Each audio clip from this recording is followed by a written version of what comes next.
No! No! Shame! Shame! Oh my fucking god! What the fuck? Shame! Shame! Shame! Shame! The sound of gunfire shattered a quiet Minneapolis street and, within minutes, ignited a national reckoning that refuses to slow down. On January 7, 2026, Renee Nicole Good, a 37-year-old U.S. citizen and mother of three, was shot and killed during an immigration enforcement operation carried out by federal agents, an outcome that has since raised urgent questions about force, accountability, and the power of official narratives. As this story continues to unfold and new details emerge, hit the subscribe button so you don't miss future uploads that follow every development closely. According to federal authorities, the incident occurred during what Immigration and Customs Enforcement described as a targeted enforcement action. Renee Good was not the subject of an immigration warrant herself, a fact that immediately complicated the public response once her identity became known. ICE stated that agents approached her vehicle as part of the operation and that the situation escalated rapidly. In the agency's initial account, Renee allegedly used her car as a weapon and attempted to run over officers, prompting an agent to fire his weapon in what ICE characterized as self-defense. That explanation, released within hours, framed the shooting as a necessary response to an imminent threat. However, almost from the moment the statement was issued, it was challenged by witnesses, community leaders, and eventually video footage that told a sharply different story. The disputed circumstances surrounding the shooting quickly became the center of public attention. Witnesses at the scene said Renee appeared to be trying to leave the area, turning her vehicle away rather than accelerating toward agents. Multiple bystanders described shouting, confusion, and what they believed was panic rather than aggression. When video recordings began circulating online, they added visual context that intensified skepticism. The footage, captured from different angles, appeared to show Renee's car moving slowly and changing direction, not lunging forward at high speed. To many viewers, the videos undermine the claim that agents faced an immediate, life-threatening danger. The question that followed was unavoidable. If Renee was attempting to disengage, why was deadly force used at all? Those questions exploded into public outrage once the footage went viral. Within hours, the videos had spread across social media platforms, drawing millions of views and sparking protests in Minneapolis and beyond. Demonstrators gathered outside federal buildings, city hall, and police precincts, holding signs with Renee's name and demanding justice. The anger was not limited to activist circles. It spread across political lines, fueled by the visceral impact of watching a life end on camera.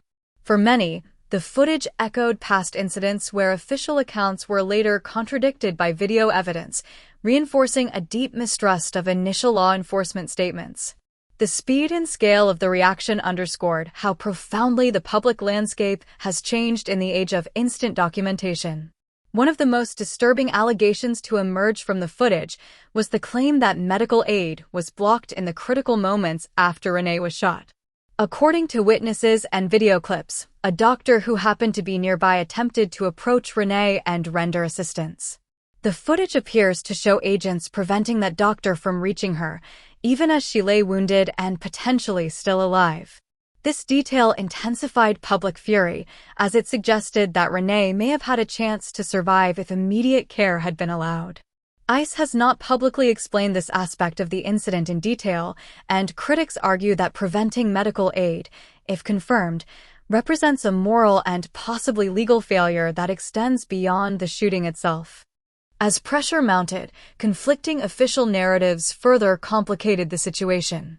The Department of Homeland Security escalated its language, labeling Renee Good a domestic terrorist and accusing her of stalking agents and deliberately obstructing their operation. Those claims were met with swift rejection from local leaders and community members who knew Renee. Friends described her as a devoted mother focused on raising her children and working to support her family. Local officials pointed out that no evidence had been presented to support the terrorism label, and they emphasized that video footage did not align with DHS's characterization. The widening gap between federal statements and local accounts deepened suspicions that the narrative was being shaped to justify the outcome rather than explain it. Minnesota's state and city leadership responded with rare and forceful unity. Governor Tim Walz publicly rejected the federal government's version of events, calling the shooting unacceptable and demanding accountability. Minneapolis Mayor Jacob Frey went even further, stating that ICE was no longer welcome to conduct operations in the city under the current circumstances. Frey warned that if federal agents continued activities that endangered residents, the city would explore every legal option available, including coordination with the National Guard to protect public safety. These statements marked an extraordinary escalation, highlighting the severity of the breakdown between local and federal authorities. Attention soon turned to the ICE agent who fired the fatal shots. He was identified as Jonathan Ross, a veteran officer with years of service. As journalists and activists examined his background, past incidents surfaced that added new layers to the debate. Records revealed that Ross had previously been involved in violent encounters, including a well-documented incident in which he was dragged by a fleeing vehicle during an operation years earlier. Supporters of Ross argue that such experiences can leave lasting psychological scars and that agents often continue working under immense stress. Critics counter that this history should have triggered a reassessment of his fitness for high-risk field operations, particularly those involving close contact with civilians in vehicles. Concerns about Ross's fitness for duty quickly became a focal point. Mental health experts weighed in, noting that repeated exposure to traumatic events can heighten an officer's perception of threat, sometimes leading to split-second decisions with irreversible consequences. Advocacy groups argued that allowing Ross to remain in frontline enforcement without thorough evaluation reflected systemic negligence. They questioned whether proper support, counseling, or reassignment could have prevented the fatal outcome.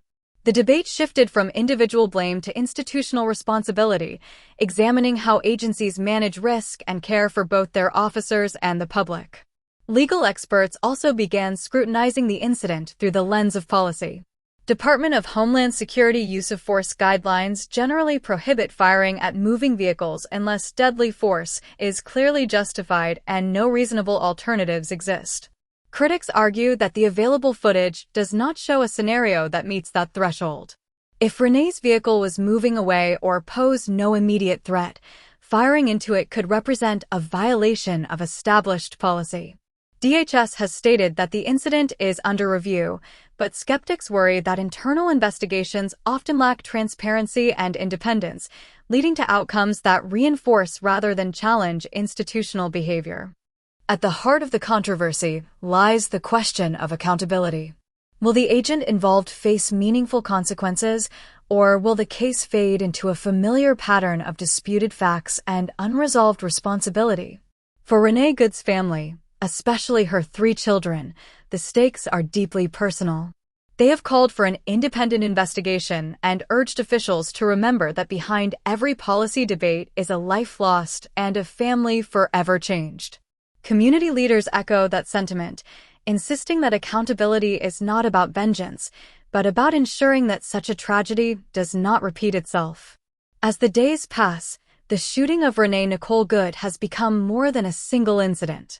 It has evolved into a national conversation about law enforcement power, federal authority, and the role of evidence in shaping truth. The conflicting narratives, viral footage, and political fallout have exposed fault lines that run far deeper than one city or one agency. Whether this case leads to reform, prosecution, or policy change remains uncertain, but its impact is already undeniable. It has forced the country to confront uncomfortable questions about whose lives are protected, whose stories are believed, and how justice is defined when the state itself is under scrutiny. For continued coverage and future updates as this case develops, subscribe to stay informed.